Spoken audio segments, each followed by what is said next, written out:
इस वीडियो में आपको कक्षा 11 केमिस्ट्री का लेसन 4 का एक अत्यंत महत्वपूर्ण सिद्धांत, जिसे आप बीएससी पीआर शॉर्ट फॉर्म में लिखते हैं। बीएससी पीआर एक ऐसा सिद्धांत है, पहले इसके बारे में थोड़ा सा आप उद्देश्य समझिए कि ये सिद्धांत दिया क्यों गया। ये सिद्धांत देने के पीछे का कारण ये है कि जब हम संकरण के अनुसार संकरण के नियमों का पालन करते हुए हम किसी अणु की यानी बहुपरमाणविक अणु की आकृति को स्पष्ट करते हैं, तो जिन अणुओं के केंद्रीय परमाणु में केवल बंधी इलेक्ट्रॉन युग्म पाए जाते हैं, उन अणुओं की आकृति को हम संकरण के नियमानुसार ज्ञात कर लेते हैं। रेगुलर एक शेप उसकी तैयार होती है, बनती है। किंतु ऐसे भी अणु होते हैं जिनके केंद्रीय परमाणुओं में बॉन्डिंग इलेक्ट्रॉन के अलावा यानी बॉन्ड पेयर इलेक्ट्रॉन के अलावा भी कुछ ऐसे इलेक्ट्रॉन्स पाए जाते हैं जो ओवरलैपिंग की प्रोसेस में पार्टिसिपेट नहीं होते, अर्थात उसमें भाग नहीं लेते हैं। ऐसे इलेक्ट्रॉन के जोड़ों को हम लोन पेयर कहते हैं, जिन्हें हम शॉर्ट फॉर्म में एलपी लिखते हैं। एलपी का मतलब होता है लोन पेयर ऑफ इलेक्ट्रॉन। निश्चित रूप से लोन पेयर और बॉन्ड पेयर के बीच रिपल्सन फोर्स वर्क करेगा। एक सामान्य उदाहरण, यदि हम थोड़ा सा केमिस्ट्री से हटके चले तो एक सामान्य उदाहरण जो हम अपने सामाजिक गतिविधियों में देखते हैं कि जब कोई कार्य होता है, कार्यक्रम फंक्शन होता है, और उस समय कुछ लोग कार्य में लगे रहते हैं और कुछ ऐसे भी लोग होते हैं जो कार्य में अपना सहयोग नहीं करते। यानी जो कार्य कर रहे हैं, कार्य में सहयोग कर रहे हैं, तो हम ये मान लें कि वो क्या है। यदि हम इससे थोड़ा सा जोड़ की बात करें तो बॉन्ड पेयर में आए। जो केवल देख रहे हैं और बल्कि हो सकता है कुछ टिप्पणियां भी करे हो, वो आते हैं कि इसमें लोन पेयर। निश्चित रूप से वैचारिक मेल नहीं हो पाता है दोनों में। उसी प्रकार से जो कोई बहुपरमाणविक अणु है, उसके केंद्रीय परमाणु में यदि एलपी और बीपी दोनों प्रेजेंट हैं, तो अणु की आकृति रेगुलर ना होकर के डिफॉर्म हो जाती है, यानी विकृत हो जाती है। और उसी को स्पष्ट करने के लिए ये आपके सामने VSEPR कंसेप्ट दिया गया है, सिद्धांत प्रिंसिपल दिया गया। पहले हम इसका पूरा नाम जानेंगे। V का मतलब है बैलेंस, और जिसे हम हिंदी में कहते हैं संयोजकता। इसके बाद यस आया। यस का मतलब सेल है, और सेल की हिंदी होती है क्या? कोश। फिर लिखा है ई।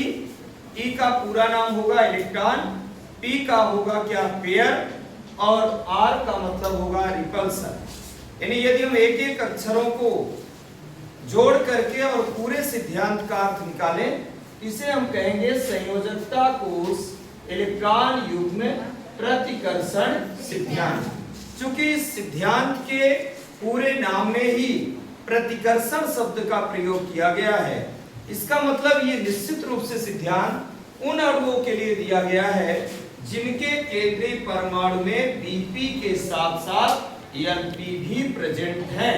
क्योंकि प्रतिकर्षण की जो एक प्रक्रिया है, वो वास्तविक में एलपी और बीपी या तो एलपी के बीच सबसे अधिक रिपल्सन लास्ट में मैंने लिख दिया है।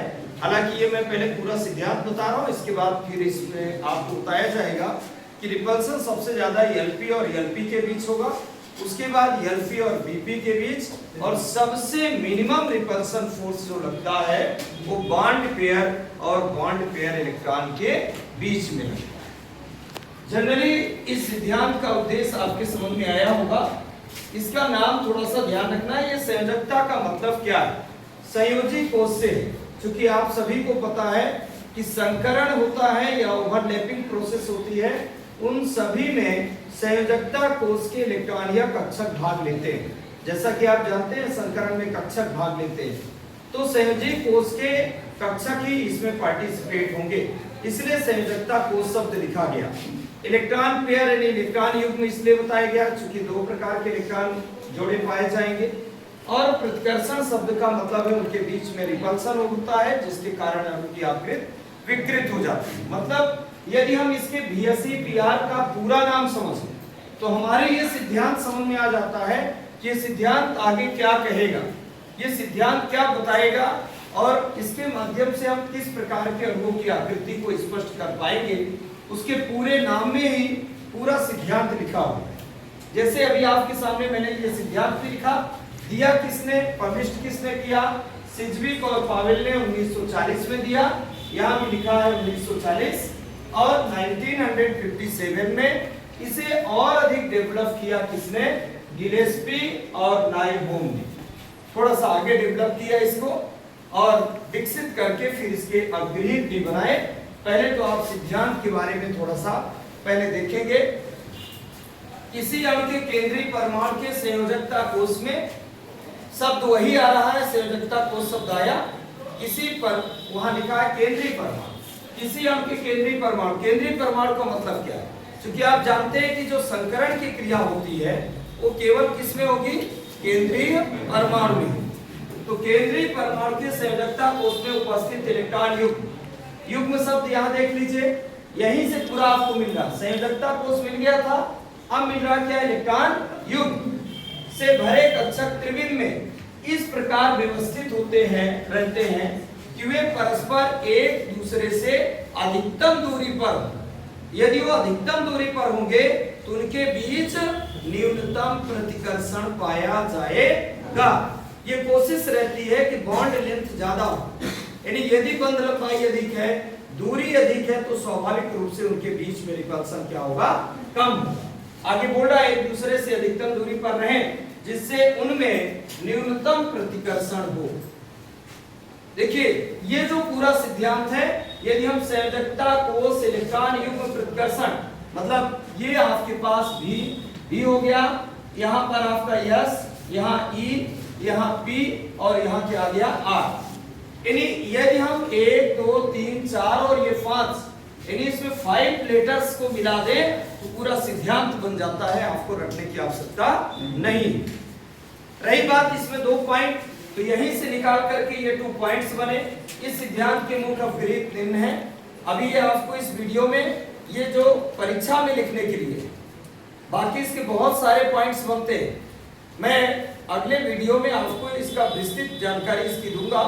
पर पहले ये जो परीक्षा में आपको लिखना है, जैसे पेपर में आ गया आपके कि VSEPR का सिद्धांत लिखकर इसके अपग्रेड लिखिए, तो अभी आप कक्षा 11 के लेवल से केवल ये 2 अपग्रेड लिखेंगे, बाकी इसके 8 अपग्रेड बनते हैं जो अगले वीडियो में हम आपको बता देंगे।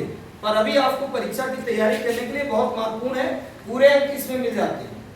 जैसे पहला पॉइंट क्या कह रहा है, यदि किसी अणु का केंद्रीय परमाणु केवल बंधी इलेक्ट्रॉन युग्म से घिरा है, मतलब यदि कोई केंद्रीय परमाणु है और उसके चारों तरफ केवल बॉन्डिंग इलेक्ट्रॉन पेयर्स हैं, तो अणु की आकृति क्या होगी, रेगुलर होगी, अणु की आकृति में कोई चेंज नहीं आएगा।